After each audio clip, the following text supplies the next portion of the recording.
This is George Newbern, the voice of Superman. This is Kevin Conroy, the voice of Batman. And you're listening to the DCAU Review, hosted by Cal and Liam. Streaming at DCAUreview.com and on your favorite podcast app.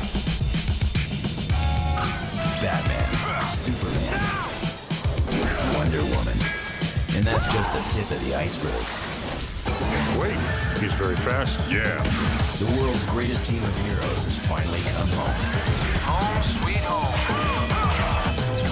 Justice League. Not so fast. All them heroes is in the house. Just watch. Welcome, everybody, to episode 251 of the DCAU Review. I am one of your hosts, Cal. With me, my good friend, good brother, the man that runs our Twitter account. It's Liam. Liam, welcome to episode 251 of the episode, just 1 week after our landmark 250th celebration as we took a look at the Clown Prince of Crime in Volume 1 of a Joker DCAU character spotlight. Encourage anyone that hasn't listened to that episode to check that out in the archives at DCAUreview.com on your favorite podcast app, or perhaps on the Pod Tower on YouTube. Liam, we have turned the calendar page, and thus we are looking at a different series for this month. We are back in the wider, larger world of the DCAU, looking at the Justice League and Justice League Unlimited. We have an exciting one for our listeners this week.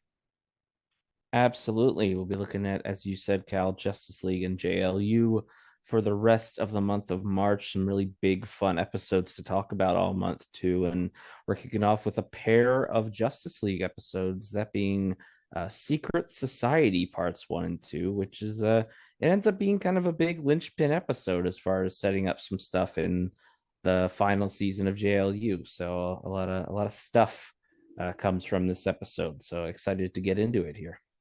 Absolutely. And for the listeners at home, this episode originally aired on Cartoon Network here in the States on November the 22nd, 2003, meaning we'll be celebrating the 20-year anniversary of this episode's debut. If you didn't already feel old like Liam and I, you will feel older this year as we celebrate this. This episode is almost legally allowed to drink in most of the United States. So there you have it. But before we get into our full review for this week, we of course have the official IMDb synopsis brought to you by the Pod Tower. Head over to youtube.com/the Pod Tower and check out every one of our previous Justice League and Justice League Unlimited reviews, along with dozens and dozens and dozens of other reviews and bonus episodes. And on top of it, you get some great content from other DCAU content creators alongside our podcast. Head over to youtube.com/the Pod Tower. Absolutely. So this is the synopsis for Secret Society Parts 1 and 2, which is written by Stan Berkowitz, directed by Dan Reba, with music by Michael McCuistion and animation by DR Movie Co.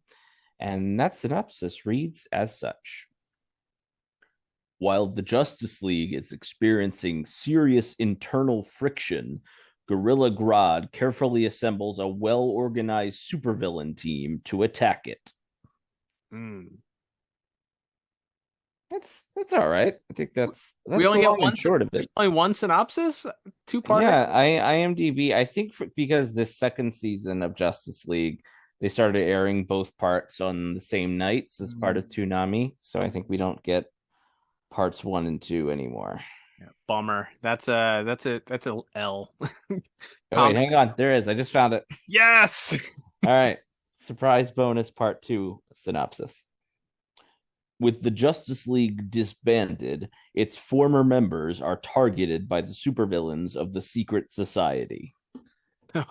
All right. You know what? Those solid effort for both of those. You know, it completely redeemed itself by having a second part there for us to critique. But yeah, this is an interesting episode because we start out with a familiar face, maybe not so familiar here on the show because we haven't reviewed some Justice League in quite some time, as we mentioned, but a familiar face to those that have been along with us the entire ride, or perhaps watched previous Justice League episodes, as we see none other than Shade, who's going around, and he's attempting to purloin some sort of chip. It looks like a computer chip, I believe, from some sort of company. And wouldn't you know it, there to stop him are two of our Justice Leaguers, that being Jean and the Green Lantern, John Stewart.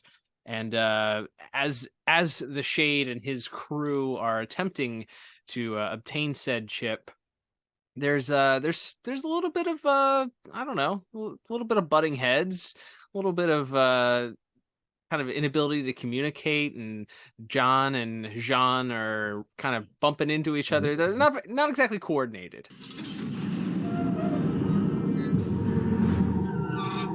Tiny chip, big money.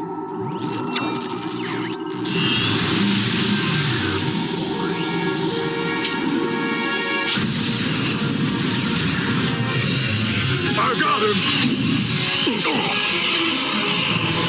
You should have held back. I had him. I'm not the mind reader, am I?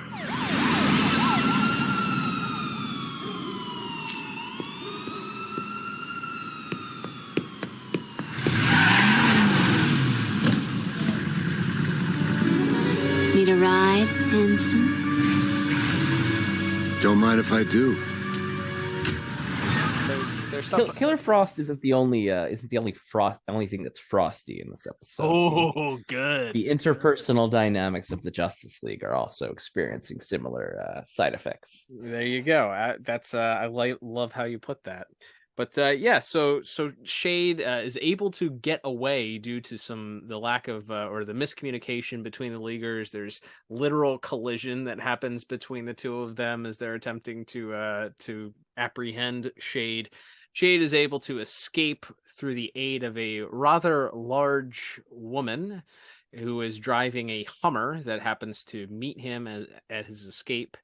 And as he does escape, Jean and John sort of point the finger at each other as to exactly who is to blame for the supervillain being able to escape. And that sort of sets up our as you mentioned, our thread throughout the episode. But so Shade is whisked away in said Hummer by a woman who introduces herself as Giganta. And Giganta leads him back in this Hummer to her place. Shade is very clearly thinking he's just hit the jackpot, you know.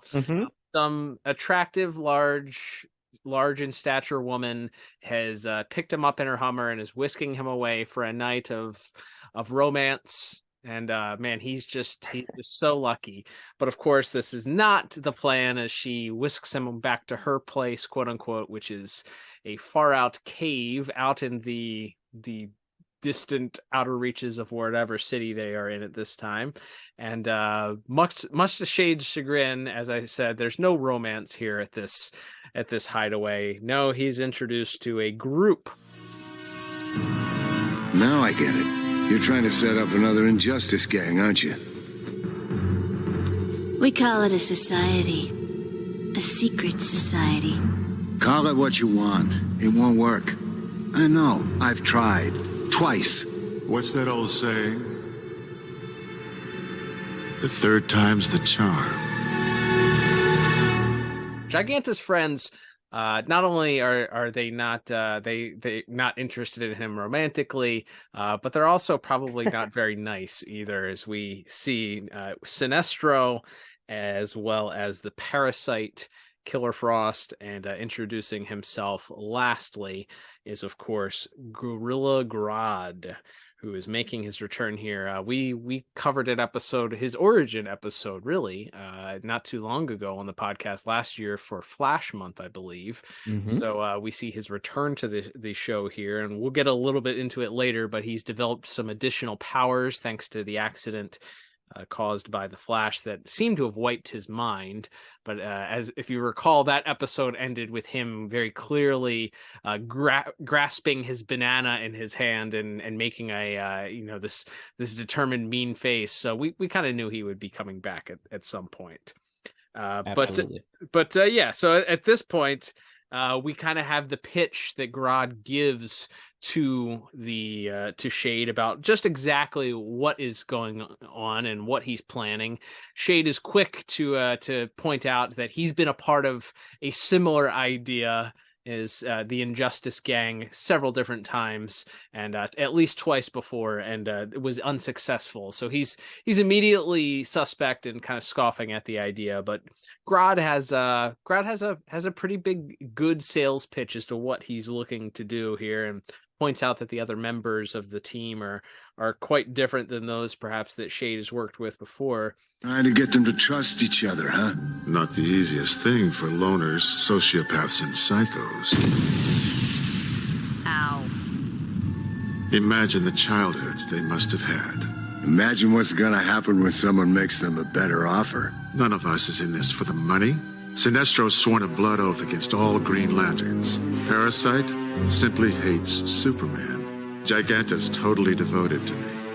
What about the other one? Killer Frost? She just likes to kill. And me? I suppose you got that figured out too. You're a master criminal, Shade. But you could be a master of the world. I've tried. I'll settle for where I am now. How are you going to feel in 10 years? When you're still being chased around warehouses and rooftops, joints aching, lungs burning? This is a chance to rid ourselves of the League once and for all. To see how far we can go when there's no one in our way. The League's just so powerful. How do you stop them? By watching lots of television. Meanwhile, we have this juxtaposition of the Justice League themselves, as you mentioned, not being able to work together, and seemingly John Stewart calls a meeting of everyone together, and he's got a plan to put in place here. He's got to whip this team into shape. Yeah, we get to see John kind of play drill sergeant for these couple of episodes here. At least he tries to, anyway. But yeah, we sort of after he and the Martian Manhunter were unsuccessful in stopping Shade, he's determined that they all need to work better as a team because they're all sort of they're all great individual heroes, but they haven't come together properly. So all of the leagues maybe somewhat reluctantly agree, and we get to see some of their training, which is a lot of fun. We'll certainly talk about that in visuals and animation a little bit later in the show. But you get some fun sequences here where it's clear things just aren't quite on the up and up. We see Hawkgirl kind of jump the gun and actually get exploded by a booby-trapped robot. And it's not just any robot that these Justice Leaguers are training by, as you pointed out, Cal. Even when it's not a Zeta Batman Beyond month, we can't avoid him anymore. And we get the Z8 robots here as the sort of prototype of training robots here fighting the Justice League. And Hawkgirl attacks one, as she is wont to do with her big honkin' mace. And this one, unfortunately, has been wired to explode, which frustrates her. But Green Lantern, of course, is pointing out that, well, Superman has X-ray vision, Jean's a telepath, so one of them could have told you if you had held off. And we see kind of some other examples of Superman training and kind of taking unnecessary punishment and sort of handling a situation all on his own.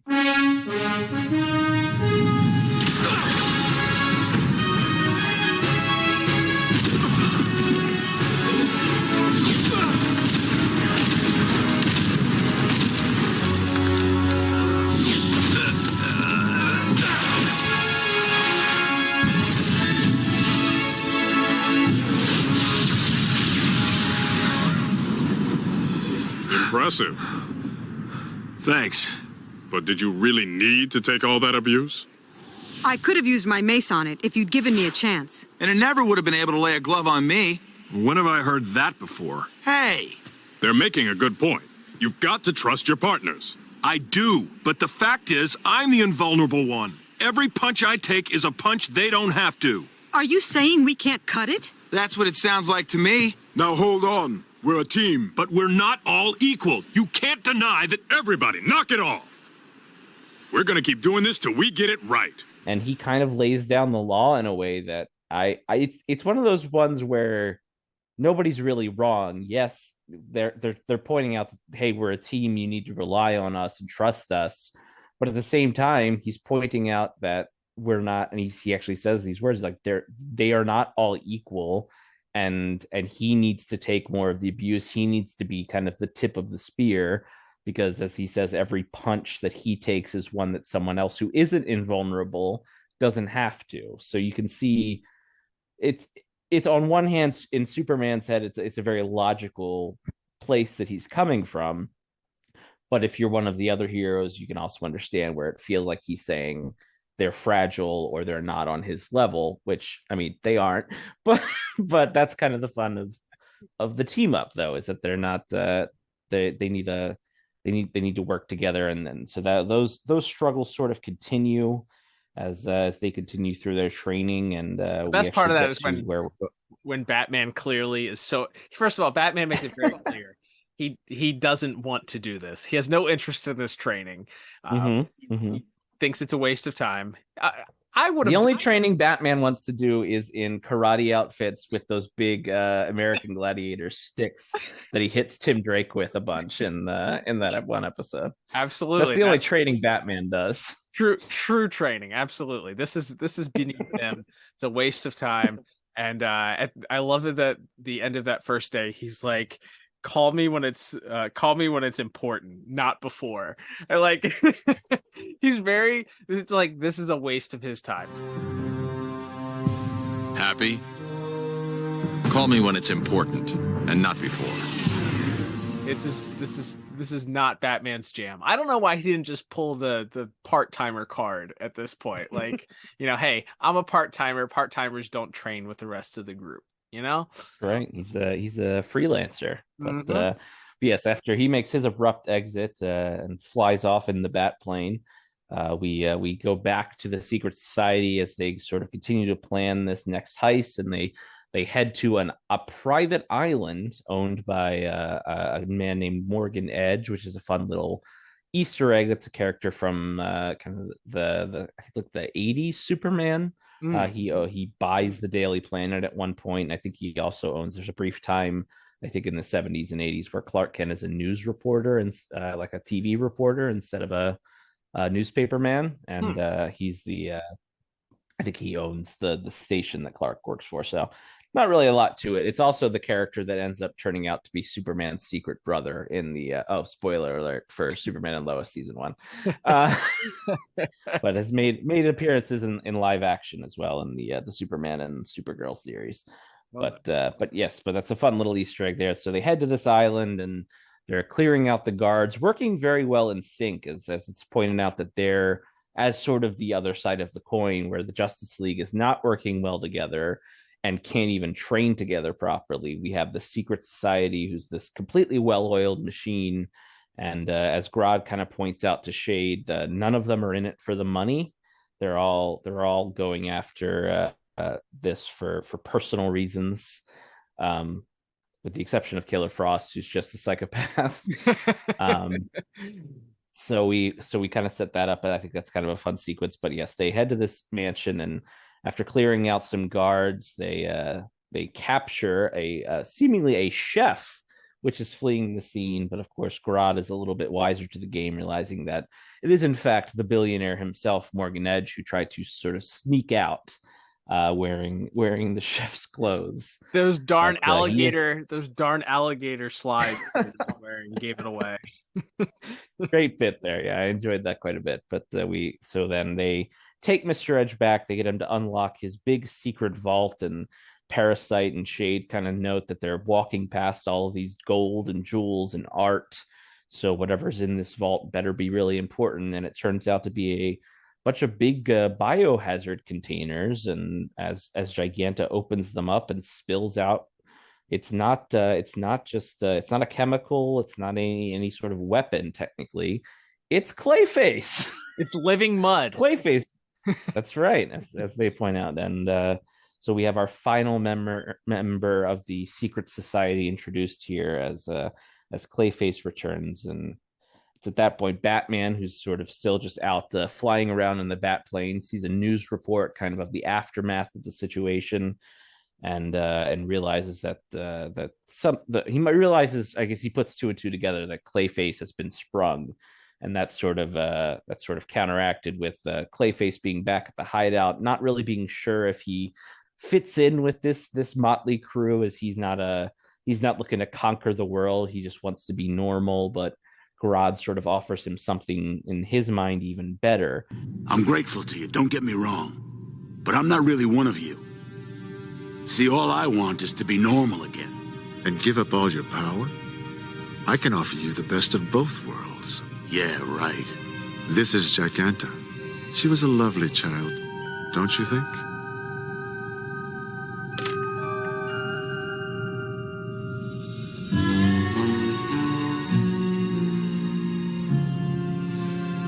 If I could do that for her, think what I can do for you.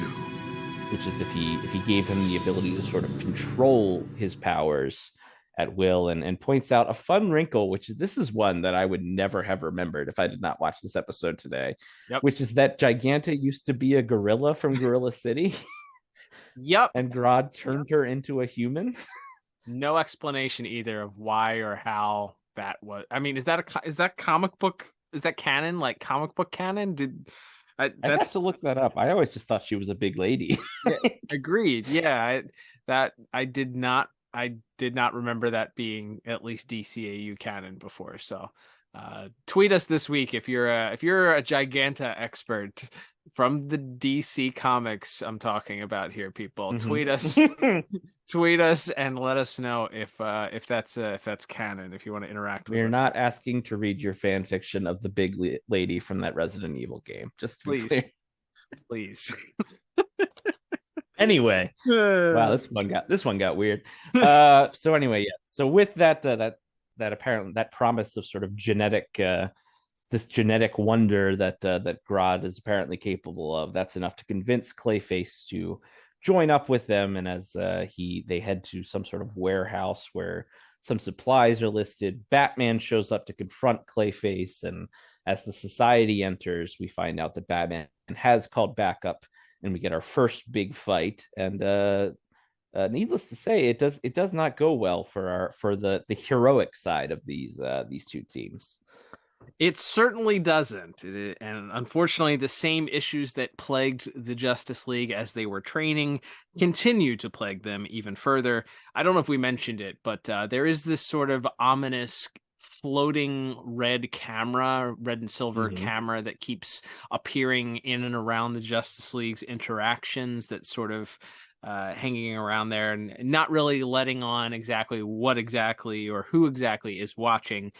But of course, you can put two and two together to figure out just who it is that's observing and spying on them. But as Batman is able to stumble upon and locate Matt Hagen, aka Clayface, in a warehouse, he is of course jumped by the rest of this secret society of villains that happen to be there with him. And Clayface remarks that he brought backup, and Batman very sarcastically, he's very sassy in this whole two sets of episodes, whether it's the whole reveal that we'll get into part 2 of what's going on with all of the Leaguers and not being able to work together, or perhaps just he was just having an off day. Batman very Alfred like in these episodes, real sass bag.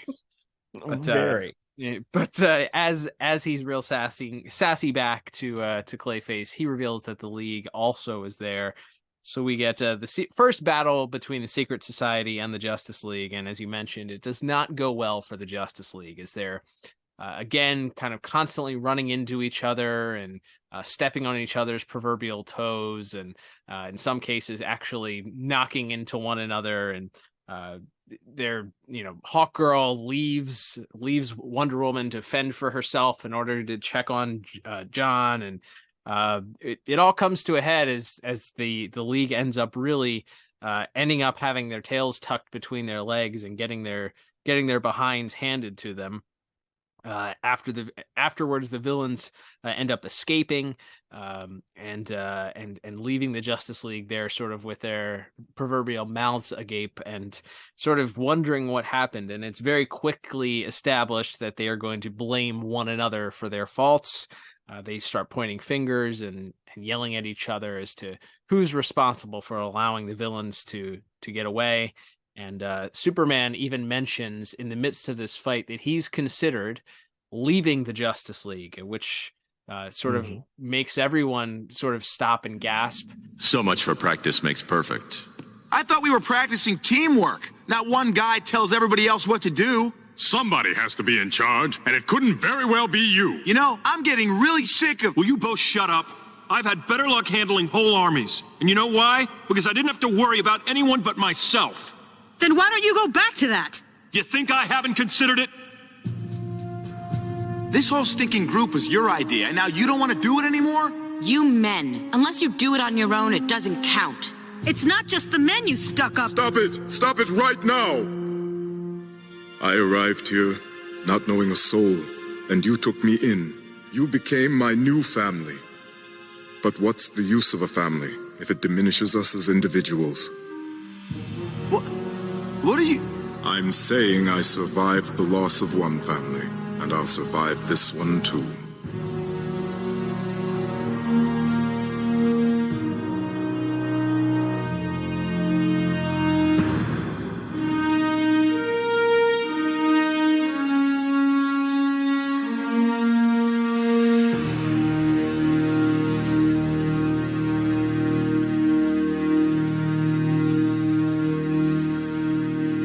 Flash points out that the Justice League was indeed his idea, and if he didn't need them all, why would he even start the team? And Jean actually interrupts, and it appears that he's going to be the cooler head that prevails, but he's the one to actually establish that he's lost a family before and survived, and he's perfectly okay with losing another one. And it's at this point he turns his back and walks away from the rest of the group. And that's where we get our cliffhanger ending. And let me tell you, if this was a week in between both parts being played here, what a heck of a cliffhanger this would have been. You know, the Justice League is basically the Justice League no more. We get the a breakup of the superhero team here. Boy, what a great way to end the first episode. But of course, we get the follow-up immediately afterwards here as we see that the surveillance of the Justice League is being continued, and we learn that Grodd is the one that is responsible for it. We also kind of get the reveal right away as to what exactly is happening with the Justice League as Grodd reveals that the accident that was involved with the Flash that had seemingly wiped his mind ended up giving him these psychic abilities. So he no longer needs the helmet that he had in the previous episode. He's able to kind of control people with just his mind. And he's also able to manipulate people's moods. So he gives this big exposition piece. I was going to say, it's a little bit like, because at first I thought that's all he could do was do the mood thing. Mm-hmm. But then he clearly also can read people's minds and influence them a little bit as well. So he also sends out psychic blasts. One of, right. So I guess it's one of those those types of powers are, you can do what you need him to do for the script for it to work. So I'm not knocking it. It was just at first I was like, oh, that's kind of an interesting wrinkle that he's more of like an empath, like he just affects emotions and like heightens aggression. Mm-hmm. But then it's, oh no, he's pretty much garden variety psychic supervillain by the end of this, which is fine. It's just I think it would have been maybe a little bit more interesting to just have it be more of a more subtle mental power for him. Well, there's nothing subtle about the way that he acts the rest of the episode. So he's very over the top. We'll talk about that in both voice acting and then some of our visuals later. But so he reveals that he's been sort of influencing the Leaguers. Shade sort of wonders aloud how he could have made the Justice Leaguers act so differently, and Grodd reveals that it's not really making them act differently, just sort of lowering their inhibitions. So these are all natural, actual feelings that the Justice Leaguers have had. He's been surveilling them for some time, which that's one of those things where, spoiler alert for the call of Batman Beyond, where Starro reveals that he's been living on Superman for decades or whatever it is. It's like, come on, that didn't happen. That can't be. That doesn't make any sense. But this one where he's like, oh, I've been surveilling the Justice League for a long time. You mean nobody noticed the giant floating the guy was super hearing, didn't know that there was a giant camera following him around. The most paranoid man in the galaxy, Batman, didn't pick up that he was being surveilled. Right. I don't know. And then he apparently, we only find out because as the post breakup section starts here, as Green Arrow is talking to Hawkgirl, who kind of, that they have their big falling out, and she flies away from him, and then the thing just hovers like 2 feet from his head, and then he finally notices it. He's like, what's this thing? Oh yeah, that's where we got to get the realization that they are being watched. But we get the reveal here, as I said, that the Justice Leaguers kind of do have these feelings, and they're actually natural. But we get our kind of I love this bit here. We get our first hero that we interact with in the episode is the Flash, who is out on the town looking for any information that he can get to find Shade, and he actually pulls a Batman. He does an interrogation bit with these two thugs that we saw in the very first scene, where he drops the guy off of the roof in order to try and get information for him. Moments prior to that, the guy was scoffing him and questioning what he was going to do to him, and they were sort of making fun of him and not at all threatened by him. But of course, as the Flash drops him off, the guy's willing to share the information. But the Flash then contacts Batman and asks him to meet him. The Flash actually arrives at a abandoned subway station, and he's actually attacked by Clayface or Sinestro, I think. Sinestro first. Sinestro, yes. Yeah, Batman gets the radio from Flash to tell him to meet him at this station. Turns out it is not the Flash that is meeting him there, though, as Batman, the world's greatest detective, deduces by the fact that the Flash calls him Yo. But Clayface overplayed his part a little bit, and Batman's able to discover right away.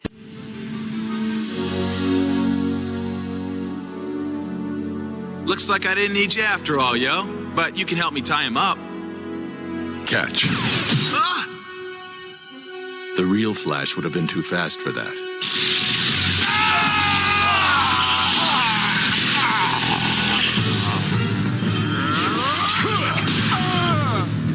What gave me away? You overplayed your part, yo. Everyone's a critic. So up next, that's when we get John, who's discovered after just having this conversation with Shaira about about what's happening and what's going on. He even kind of shares his deep feelings for her, mentioning that he would die for her. He would put his life on the line for her. She has been expressing she's none too happy that he's been ordering them around like soldiers. So she ends up flying away a little bit upset, and that's when he discovers the camera flying behind him. He then seemingly tracks that camera and trying to find out where it's leading to, and we cut back to Hawkgirl, who gets a radio transmission from John, who says to meet her at the training facility. So Shaira and the rest of the Leaguers all meet up there, but we learn very quickly that they've all got different stories as to who told them to be there and why. Yeah, it's very clear pretty quickly that they've been set up, and in fact their training system has been turned against them as machine guns and more Zeta robots start attacking them, and then of course the society comes after them and once again just kind of overmatches them, and Superman is nabbed by Parasite once again, and Wonder Woman and Hawkgirl kind of overmatched. The League are still not getting along. Superman kind of unleashes at one point with his heat vision and actually dings Hawkgirl's wing in the in the process, and he's not particularly apologetic about it either. So it's a very interesting scene there. And yes, they're kind of overmatched. All of the Leaguers kind of fall one by one, except for, of course, Jean, who is fighting with Clayface, who is also transformed into Jean. And as they have a very cool shapeshifter fight that we'll talk about, finally, Jean has seemingly been caught, and Clayface transforms back into himself, and then announces that Killer Frost and tells Killer Frost to freeze Jean before he can do everything else. And it seems to work. And all of the League, with the exception of John, who has kind of, as you said, copped on to what's going on and is following the signal of the camera that he found. They take all of the League back to their hideout, and they're kind of setting up this big final event. They're going to kill off the Justice League in grand and spectacular fashion. It's not the Super Bowl for legal reasons. It's not the Super Bowl, but it's the big game. But that's right. But as they're sort of discussing, and that's actually mentioned again at the end of part one, I think, of Grodd's larger point is that they can't just kill the Justice League. There needs to be some theatricality to it. They need to let the entire world know that these are the new rulers and masters of the world, and so they're going to do it in this grand fashion. And John, Green Lantern, is meanwhile made it into the base and is sort of trying to spy on them and try to figure out something to do. But of course, as mentioned, Grodd with his psychic powers sniffs that out pretty quickly, and as John's able to distract the society by sending a decoy with his ring, a cool little power ring construct there to try to distract them. He's still grabbed ultimately and stopped, and now it really seems like the League is in dire straits, as they've got them all restrained. And as mentioned, we have Clayface kind of mentioning that he wants to off them now. He doesn't want to wait, because he points out, it's a very meta line where you point out where the villain always waits to kill the hero, and it always comes back to bite them. And it will in this case as well, as we get to our big final stage. We have a big football, the big game, as it is called often in advertising for people that don't want to pay to say Super Bowl.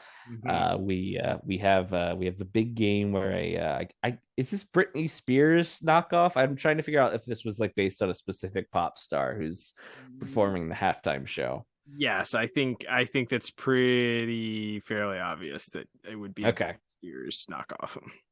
Okay, which is interesting because it's like 2003, which I feel like is post that era, but whatever, it's fine. So we as the society arrives in grand fashion, and people go, the performers all go running in terror. Grodd sort of makes this grand introduction that they have all the League strung up, and they're attached to some sort of device that's going to kill all of them in one foul swoop. And as promised, he's going to let Clayface flip the switch and send them all to their doom. And it's at that moment we get a twist so good that I can't believe I forgot that it was the twist, which is that Clayface this entire time was actually Jean Jones. We say it's time for a new order, but it can't arise until the old one departs. Ready for your close-up, Mr. Hagen?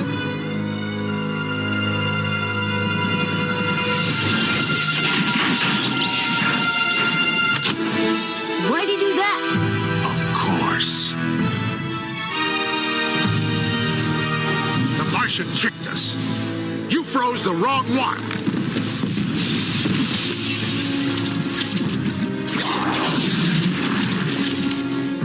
Grodd's been messing with our minds.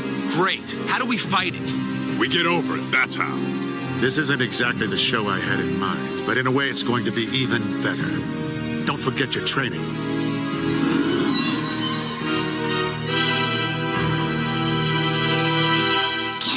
And that he shapeshifted into Clayface and then had Killer Frost freeze the real Clayface before he could speak or transform back. So he breaks the machine and frees the league. And we get our final showdown here as good guys and bad guys in the middle of a football stadium. And we get a big knockdown, drag out fight. We'll certainly talk more about this in visuals, with some pretty fun wrinkles to it. Different villains and heroes pairing off. We find out that Shade has learned kung fu, which I thought was a really quirky. To no avail. To no avail. Yes. He's not good, but he does know. He knows how to throw a big kick now. Yeah. And so we have him and Batman paired off. We see Superman and Giganta pair off, which is fun because when Superman kind of finally has her dead to rights, she hits him with a pretty classic, you wouldn't hit a woman, would you? At which point Wonder Woman flies in to alleviate Superman of having to make that difficult moral choice. And that sort of sets up as most of the league is taken down. Clayface is giving everyone trouble. And we actually do finally see a little bit of teamwork from the league as Flash grabs like a bunch of weapons grade fireworks, I guess. Yeah. And Hawkgirl lights them all with her mace, and Clayface goes shooting off into the sky, and it all kind of comes down to this one final confrontation, a very silly confrontation, I think, in some ways, but between Grodd and Superman is our ending. But we do get a pretty fun moment to end on. Yes, we get as the aforementioned telekinetic powers have indeed reared their ugly head here as Grodd is overwhelmed Superman. Superman, I will say, maybe because he was weakened by Parasite at various different points, maybe it makes you could explain it away that way. Parasite did zap his powers on multiple occasions throughout the episode, so perhaps he was somewhat weakened, but it appears that Grodd is ready to do away with Superman, but of course, as you mentioned, it's quite silly to think that the Man of Steel, the most powerful of the Justice Leaguers, and the man who was bragging about how invulnerable he was just earlier in the episode, is in fact not able to be overcome. He talks about how the pain that he's feeling as Grodd is sort of pontificating about how he's about to feel more pain than he's ever felt before in his life. And Superman simply lifts up his finger and does a flicking motion and says that he's felt worse, flicking Grodd through the uprights. It's good. It's good. In American football, 3 points for that flick there. So and that is as they say, is that. And we do get sort of a postscript here as the Leaguers, as the crowd goes wild, the Leaguers have a brief interaction there to discuss just what in the world is going on and how they're going to continue as a team. Woo! Back in business. Aren't we? A lot of things were said. Yeah, but that was all mind control. We didn't mean... We meant every word.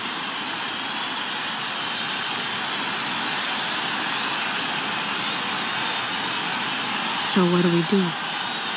All we can do is say we're sorry and move on.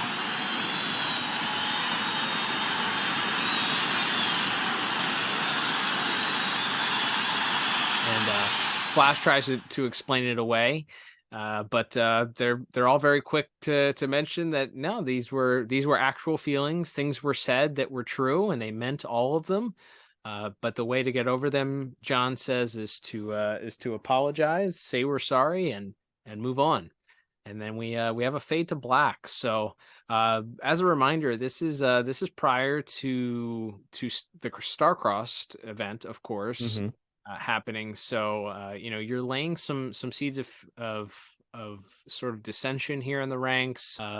Some interesting things there. There's some real adversarial feelings between the Leaguers, and it's an interesting way to go out after you have this big bombastic, probably to this point in the series, maybe the most going on screen at one time, at least as far as like individual super characters. Like they'd already done Savage Time, where you had all the planes and soldiers and everything, but as far as like whatever it is, 13 or 14 different costume characters all fighting on screen at the same time, you go from that to this very quiet moment where they all kind of put their heads down and walk out of the arena together as the crowd kind of keeps cheering. It's an interesting way to end it there. I guess we can get to our thoughts about plot here. I enjoy this one a lot. I think it's such a fun concept of an episode.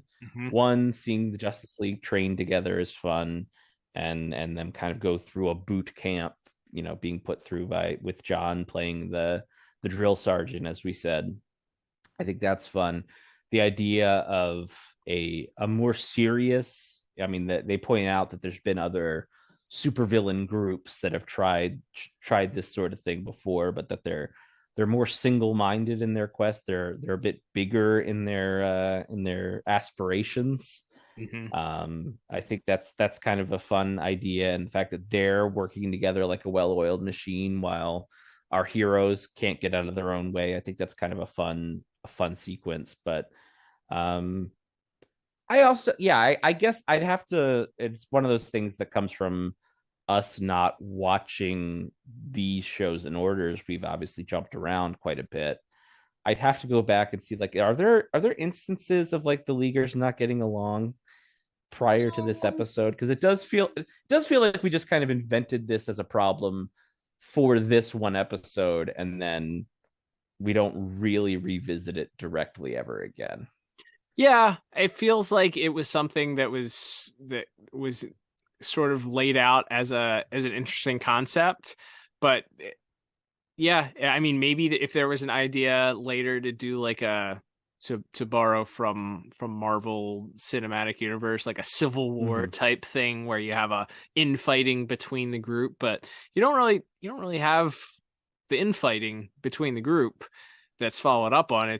We get the Secret Society play on later on in the third season, but you don't get the idea that these characters have strong dislike for each other or resentment towards each other in any sort of way. So that is a little bit disappointing, that it feels like that's something that's touched on here. It isn't resolved in the episode very well. They're like, oh, we're going to say we're sorry and we're going to move on, move forward, or whatever John says. But I think it's an interesting concept, but because it isn't, that part of it isn't really touched on later, you don't really get a payoff for what this is. So it's like not exactly believable, I guess. And I don't, to answer your question, I don't remember there being a lot of, other than Batman being like a loner and not wanting to really be involved. I was going to say, the one moment I could think of is Twilight, where Batman pulls Superman out through the boom tube, and then Superman tells him he's not always right at the end. Right. Like that's there. I was trying to like think of other moments leading up to this episode, and there's like the Justice Lords episode. I think like Superman and Flash argue a little bit, but there's not like I don't know. It feels like this type of episode, as fun as it is just as a concept, because of all the toys we get to play with, so to speak, in this episode.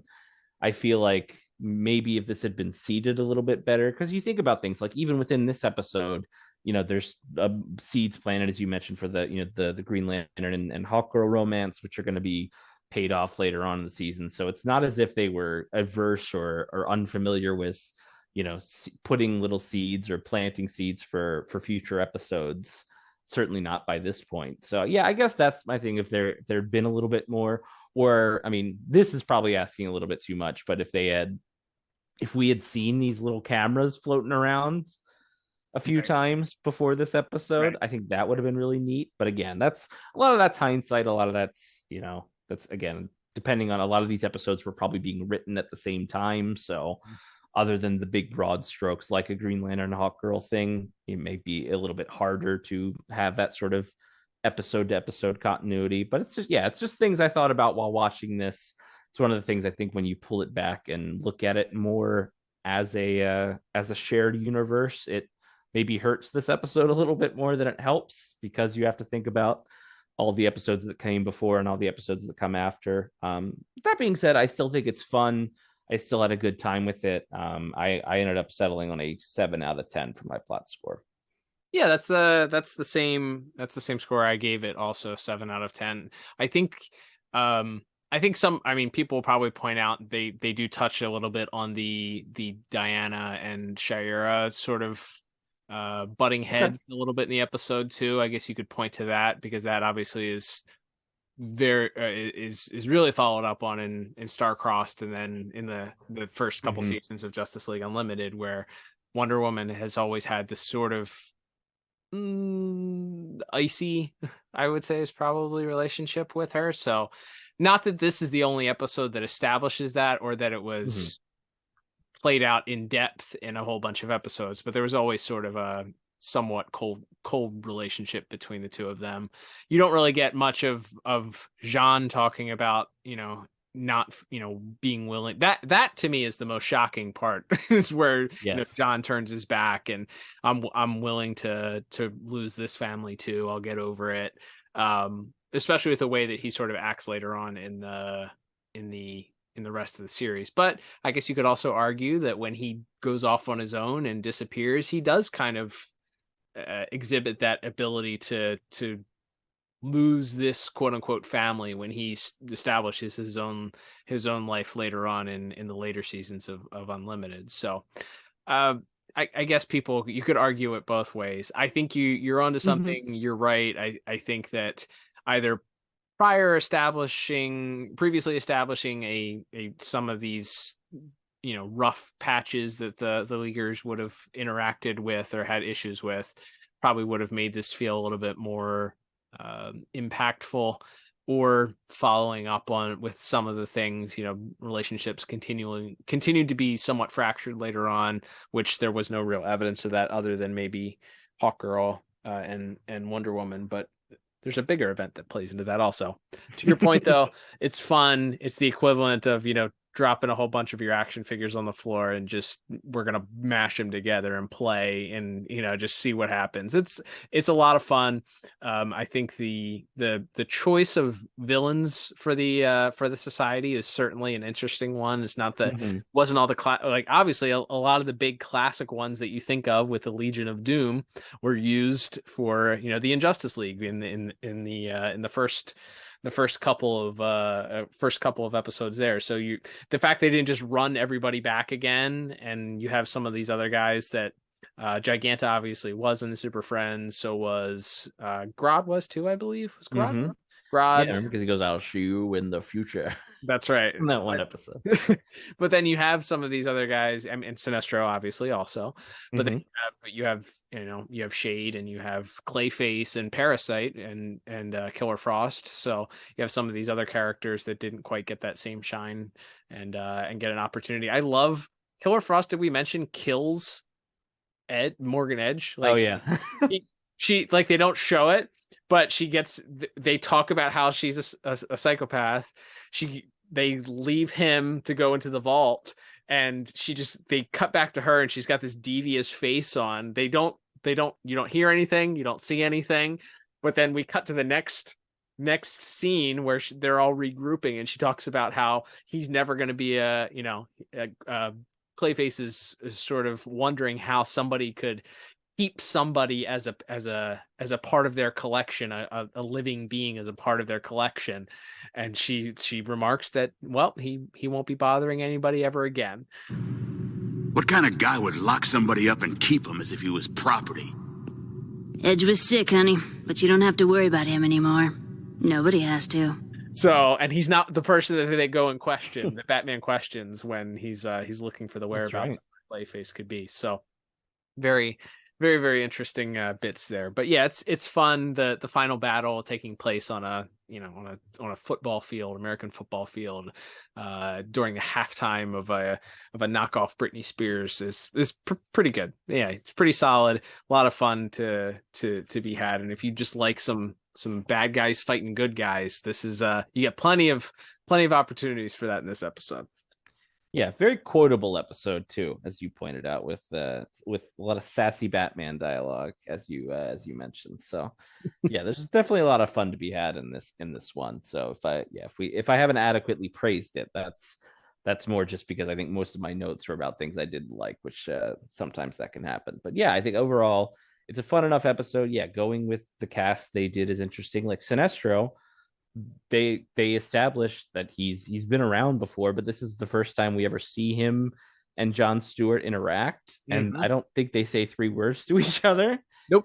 So Just a lot of constructs from Sinestro fighting John. In fact, if I'm not mistaken, the only time they do is in a Static Shock episode.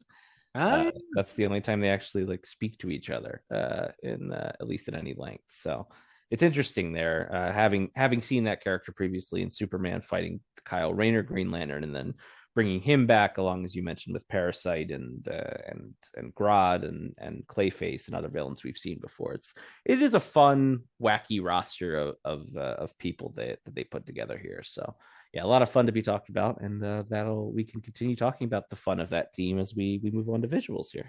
Absolutely. And as you mentioned, DR Movie Co. responsible for the animation. There's a lot to talk about, specific sequences and things that I'm sure that we're both going to point out, just because of how action heavy the episode is. Mm-hmm. It's pretty much wall-to-wall action once we get going here, almost from the get-go. So just briefly talking about DR Movie Co., I will say the way that they animate certain sequences, especially the fight scenes and different camera cuts, and you get some really interesting point of view shots that happen from different characters in the midst of those fights. I think that the action sequences are animated beautifully. So I can't imagine trying to animate 13 different characters in these very unique venues multiple times across 2 22-minute long episodes. The Herculean effort by this animation team. I will say, when the characters are standing still, or we get up close shots of them, or they are interacting with each other in non-action poses, people are a little wonky looking. They're a little angular. Yes. They're a little off model. Some real cartoony faces and sort of at times more of the Eastern animation leaning sort of emotions that they give off from their facial responses or interacting with one another. So as far as being on model animation, I didn't think they did a great job with that. That took me out of a couple of scenes. As far as the non-action scenes. So great action animation and not so great on the other parts as far as I'm concerned. Yeah, I had similar notes. There was that first scene where Green Lantern is kind of trying to sell them all on this idea of training, and everyone's just kind of standing still on the rooftop talking. I was like, wow, everyone looks weird. Batman especially, I feel like, which seems like, I don't know. It seems like that's not one I remember being off model too often in this show, but like his head's a little flatter. The ears kind of stick out to the sides a little bit. And if this makes any sense, like his chin looks fine, but it's like a little bit off center. Like it's not quite where it should be in like the middle of his face, where the middle of the cowl, I guess. And I feel like there's some pretty inconsistent looks for Batman, for Flash, Wonder Woman, and for Killer Frost also seemed to be one that they had a little trouble. Like I didn't feel like I got a consistent look for her face in this episode either. But like you said, it's within that you also have the shade effect that comes out of his cane. That's an example, I think, of what I assume is some CGI assistance enhancing the show. There's a lot of CGI vehicles in this episode, but they camouflaged them. Yes, it's all at night.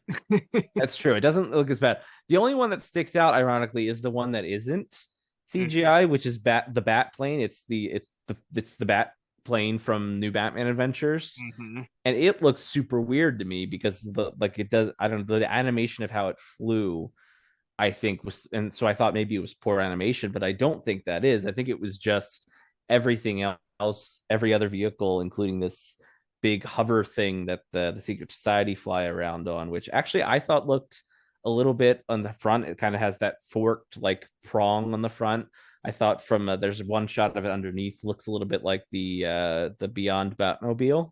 Ah, okay. I don't know if that was an intentional design choice or not, but that came to mind there. But yeah, I thought the bat plane looked a little weird. But yeah, as far as I think a lot of facial expressions, ironically, in an episode that's so much about like the emotions of the team, it's the quieter moments that don't work so well, and the action. But as you pointed out, there's so much action in this episode that didn't end up being too much of a detriment to the episode, because even a lot of the interpersonal fighting of the Justice League and stuff is done while they're fighting robots and giant green energy beings and whatever, and the secret society. So you get a lot of fun stuff. Batman, they throwing the electric batarangs and how that kind of displaces Clayface. He kind of drops into a puddle right away. I think that's all of the Clayface shape shifting, and then the sequence where he turns into Martian Manhunter and they have their face off is a lot of fun, where they're sort of slicing through each other and they're being torn apart and reforming over and over. Some really fun stuff, like the shape shifting stuff. We always talk about how that first TMS episode of Batman the Animated Series with Clayface set such a high bar for shape shifting in 2D animation. But I thought every sequence with Clayface and certainly the sequences where he's interacting with Jean especially are really, really well done, to DR Movie Co.'s credit and to director Dan Reba's credit as well. Yeah, those were standouts for sure.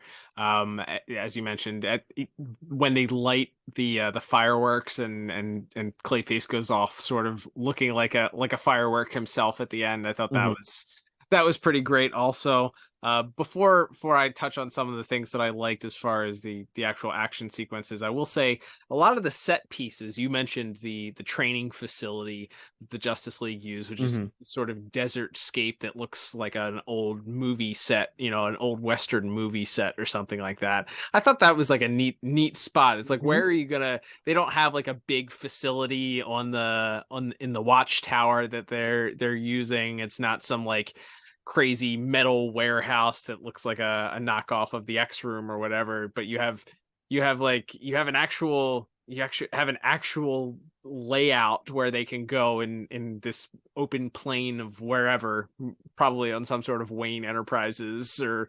Wayne Tech owned land that they're out there doing their practices on. I thought that was pretty awesome. I did also notice, I don't know if you drew this parallel or not either, but the hideout where the secret society goes to start things off, which is in a cave, there were certain elements that looked a lot like the Batman 66 Batcave. You have that big gigantic thing that was like always in the background behind the Batmobile, the one that the one villainous falls into at one point. The big the nuclear, it's like a nuclear whatever it is. But that is one of the set pieces in this secret society cave that they're hanging out in. It's also a cave. There's bats there. The way I saw the bats like as soon as they walk in, they show that. So that's a good shout. And the way that they enter the Bat Cave is enter this cave is very similar to the way that the Batmobile would always leave the Batman 66 Bat Cave, where you have this, I guess in this case it's more of a hologram or something opening up on the side of this cliff, as opposed to like a trap door dropping up and down. But it did have lots of callbacks to that. Obviously, we know the creators and the people involved in the show were influenced, or big fans of that show. That was the Batman that they knew growing up. So it seems like too much of a coincidence for it not to be somewhat influenced by that. But I will also point out that that someone decided that the license plate on the Hummer that Giganto is driving should read "Big Boned." Yes, I did have that in my notes. Big Boned. Somebody's got a sense of humor there. Pretty funny. But yeah, I like I said, I'm the biggest critic of the CGI vehicles at times, and I will hand it to them this time. They camouflaged them very well by having them, dark. It's a dark ship, and it takes place at night.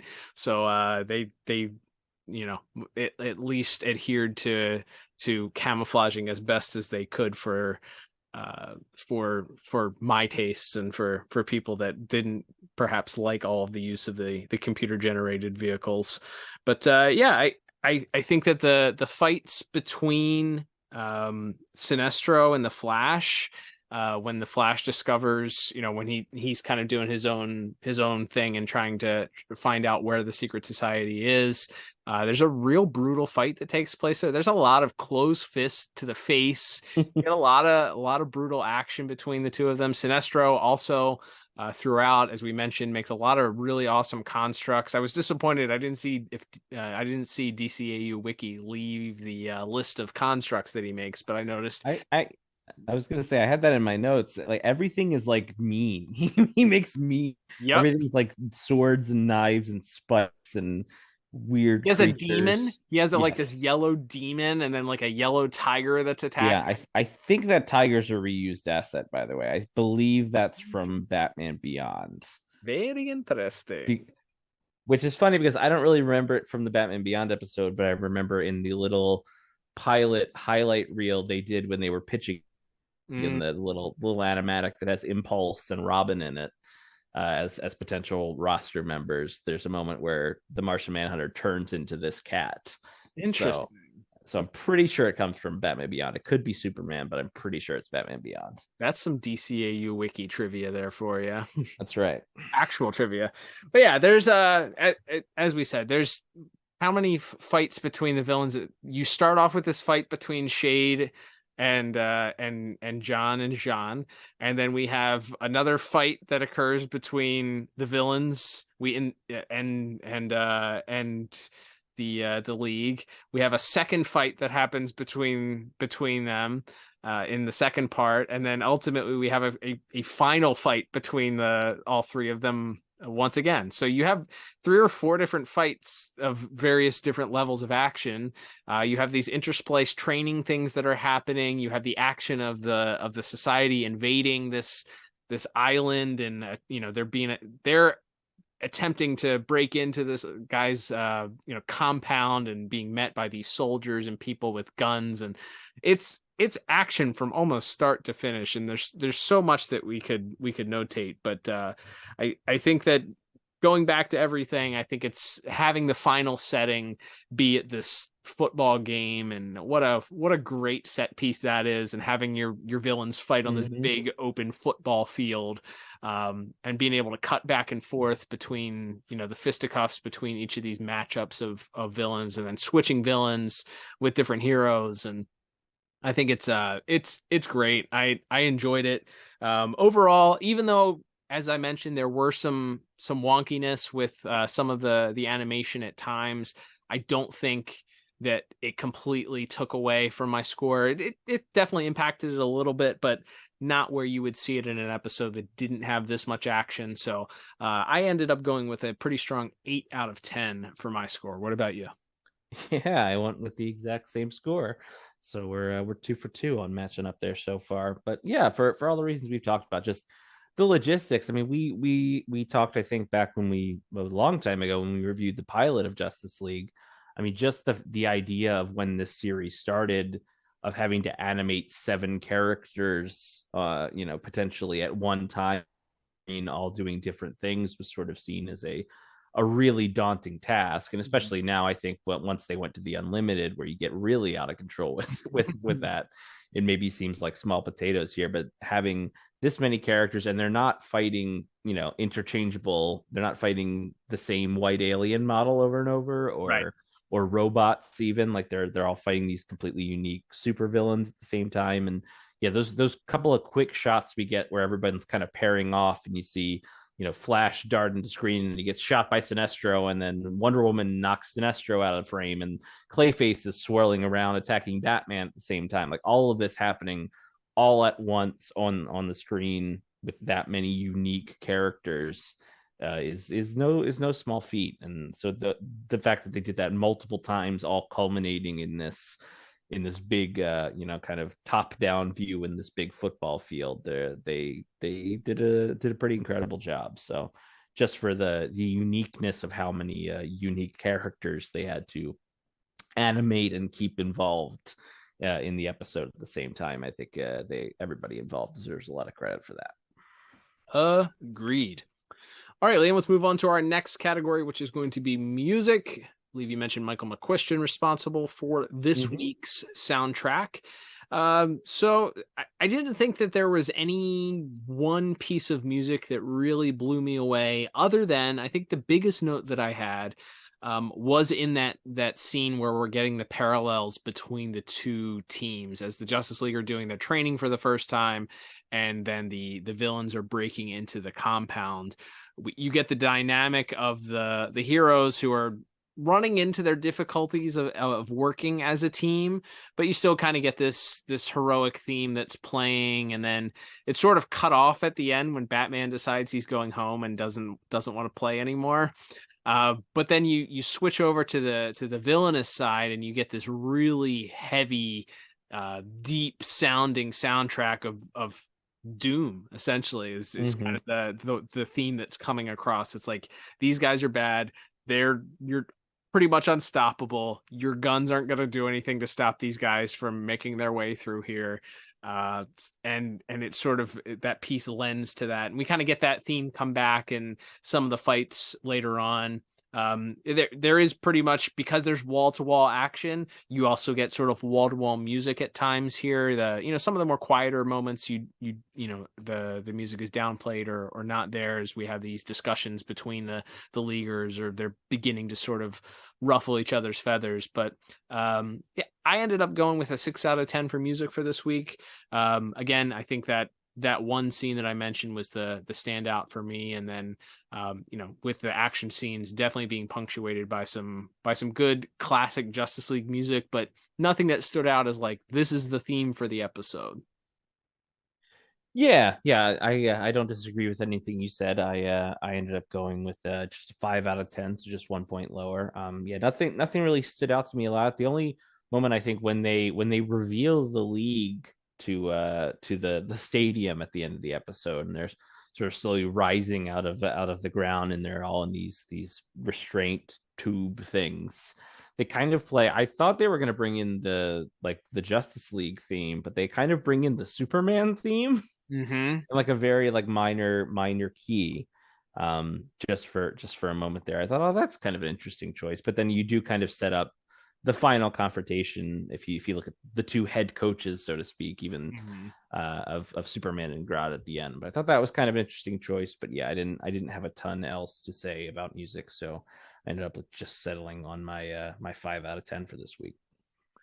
All right, Liam, let's move to our final category of the day, which of course is going to be voice acting. Got a rather large cast. We mentioned several times we have 7 heroes, 6 villains, and then some other ancillary characters here. So let's dive into this week's rather large voice cast.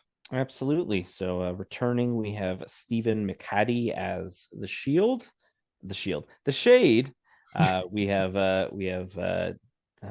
him back this week. Kind of fun to have one of those Injustice Gang holdovers back in the show, and he actually gets a little bit of play because, as you said, he's kind of the first villain that we see in the episode, and then he's kind of the I guess the audience place there is where you can do a lot of exposition by having Grodd explain the whole group to him there. I think that's kind of a fun sequence. We have Ted Levine coming back to voice Sinestro, returning from Superman the Animated Series. Again, not a lot for him to do, unfortunately, but fun to have him back. We do have replacing the former Parasite voice actor. We have Brian George, who is one of those utility players that does about a million different voice roles on various animation shows and video games as well. Again, not a lot for these players to do. The ones that get the most play are perhaps we have the great Jennifer Hale voicing both Giganta and Killer Frost.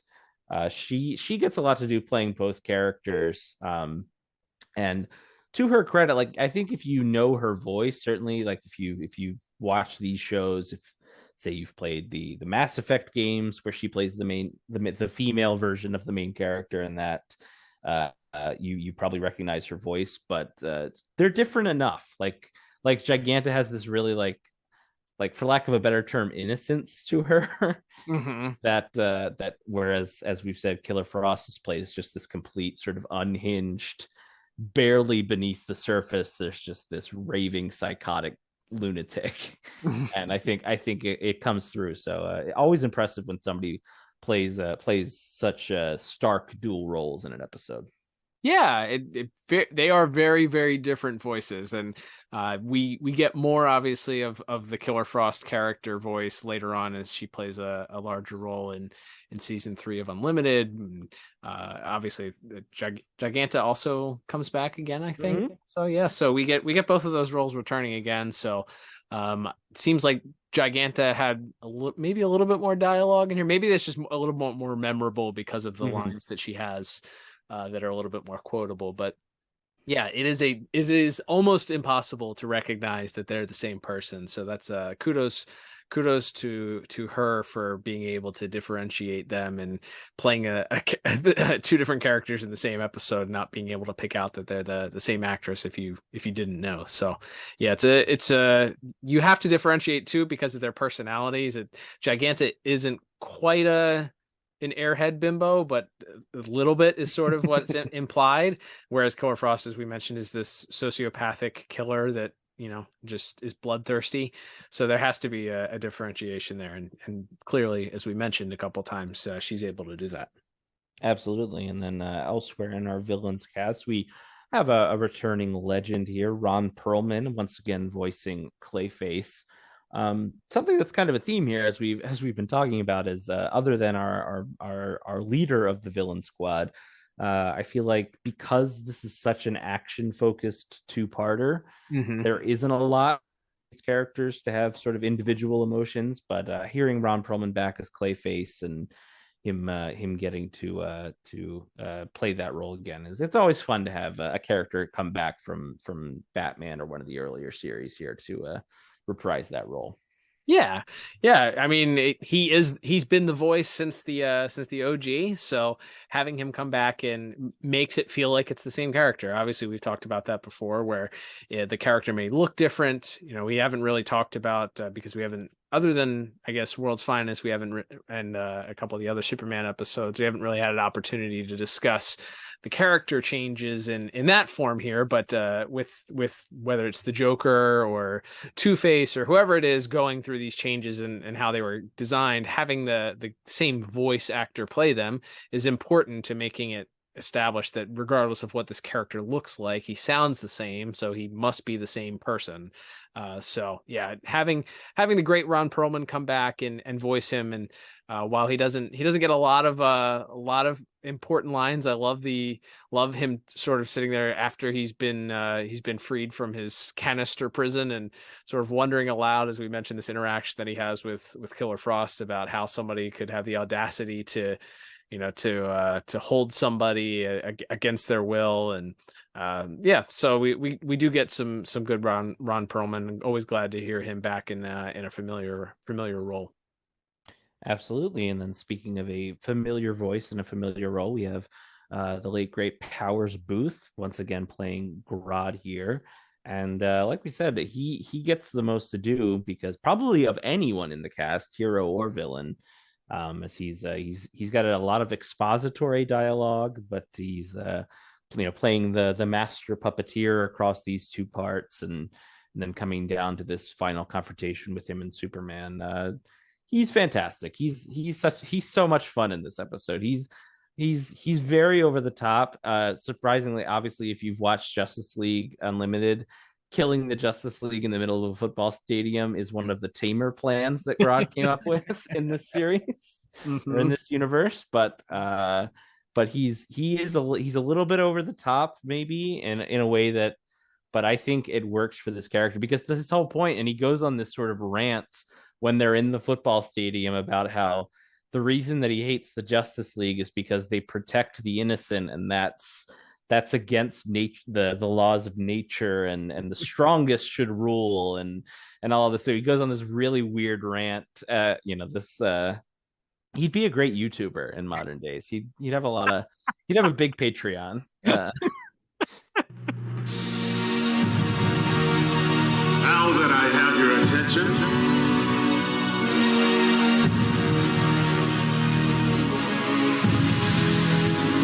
to this arena because it's where the strong routinely defeat the weak. How you so-called higher primates revel in that. Yet outside these walls, you do everything you can to shackle the mighty and prevent them from fulfilling their destiny. That's all about to end.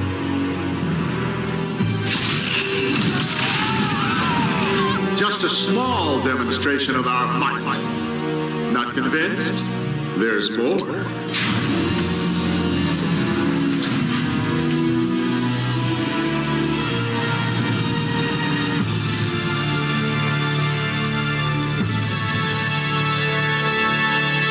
There they are. Your heroes, who violate every law of nature by coddling the weak and powerless. It is funny because he's sort of this cool, calm, collected, pulling all the strings, and then he gets out in public and he just loses it the second he goes out there, and he's just like, "You're all weak, and I must rule you." Like he goes 0 to 100, but somehow it doesn't feel unearned because I think it's just a joy listening to Mr. Boothe in this role. Yeah, we talked about it in last year during Flash Month when we reviewed the Brave and the Bold, right? Mm-hmm.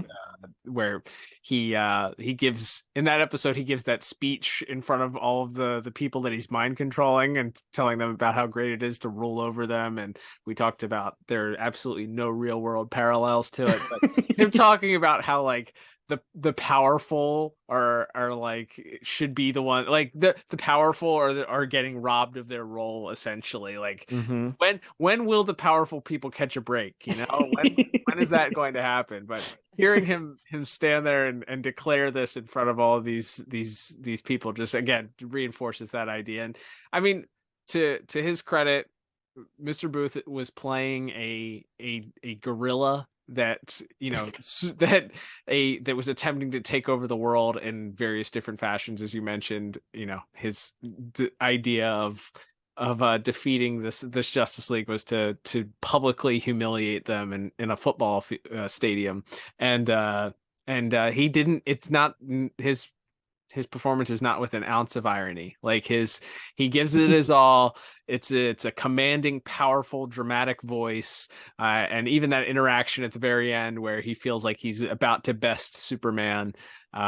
You believe that the man is the voice of this gorilla. So unfortunately we lost Mr. Boothe a few years ago, but you know, his performances in the DCAU for these early Justice League, and then as we mentioned later on in Justice League Unlimited, are some of the best and most memorable lines that he has to deliver as this gorilla with all sincerity. Yes, I think you hit the nail on the head there. The reason this works is because of how much he commits to it. We've talked about that a lot over the years. We talked about it a lot last week when we talked about Mark Hamill as the Joker, when he didn't come in treating this as, even though the character does go very unhinged and over the top, and it could venture into that sort of mustache twirling Saturday morning cartoon voice, it really never does. Like there's something just still deeply weird and sinister about this guy, even when he's kind of losing it at the end there. So yeah, he's a lot of fun there. And then of course rapid fire, because we have all 7 of them to talk about this week. We have Michael Rosenbaum as the Flash, George Newbern as Superman, Carl Lumbly as the Martian Manhunter, Susan Eisenberg as Wonder Woman, Phil Lamar as the Green Lantern, Maria Canales Pereira as Hawkgirl, and I will mention she's also credited, I think, at least according to IMDb, as the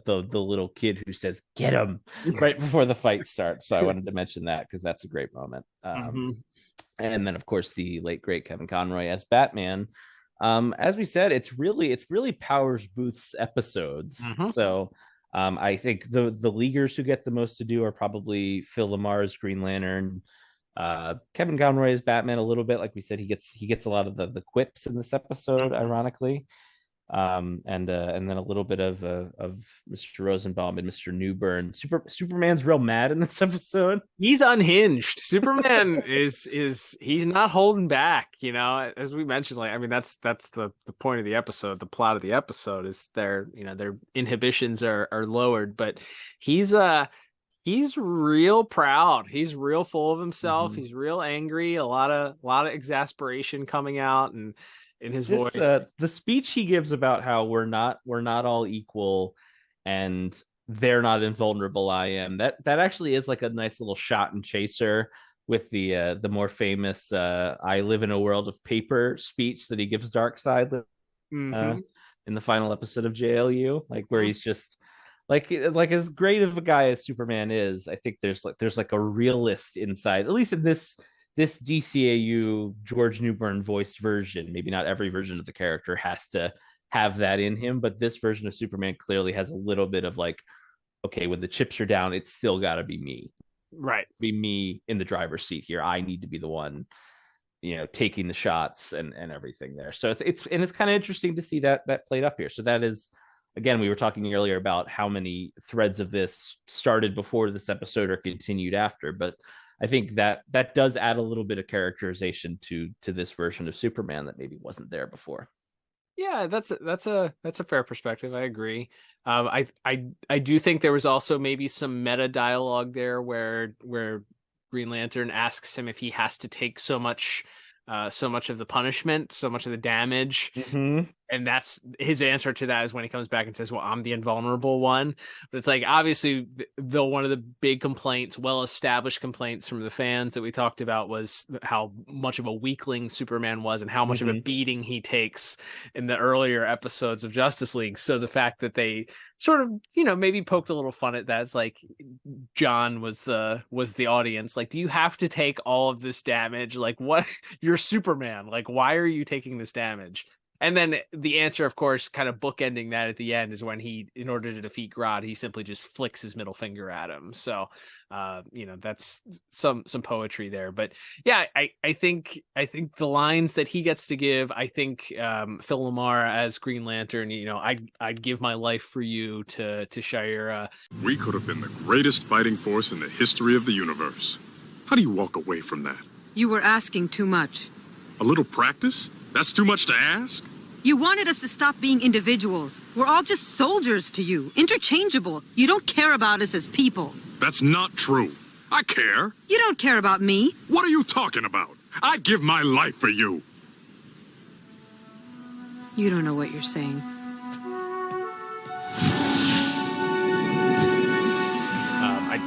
That line is delivered with expert dramatic conveyance. I think the way that he conveys that line is superb.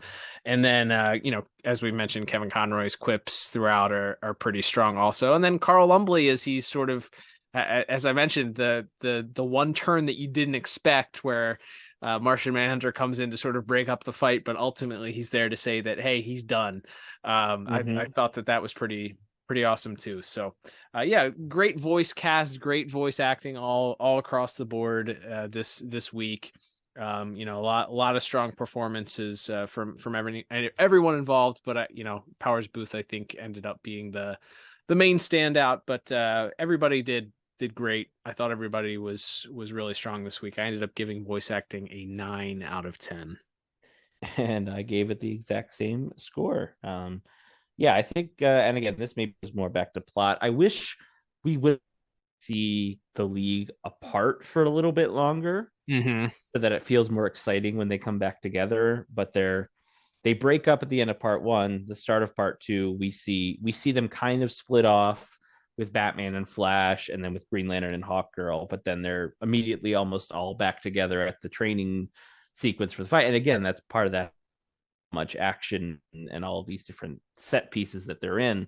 So the episode moves very quickly, which isn't boring. But yeah, I would have loved to have seen Wonder Woman or what Jean or some of these characters were doing on their own, and what what our various voice actors could have brought to that. But again, that's more of a plot note. It would have been kind of fun to see them apart for just a little bit longer. But time is money, as they say. So you only had 22 minutes to wrap this up. So that's right. Very good point there. But speaking of wrapping things up, Liam, that will wrap us up for this week. So let's give our final scores. Totaling everything up, I end up with a pretty impressive 30 out of 40. What about you? Sorry, I'm trying to do math in my head. I think you were only 1 point. I'm 1 point lower. Yeah. Yep. Okay.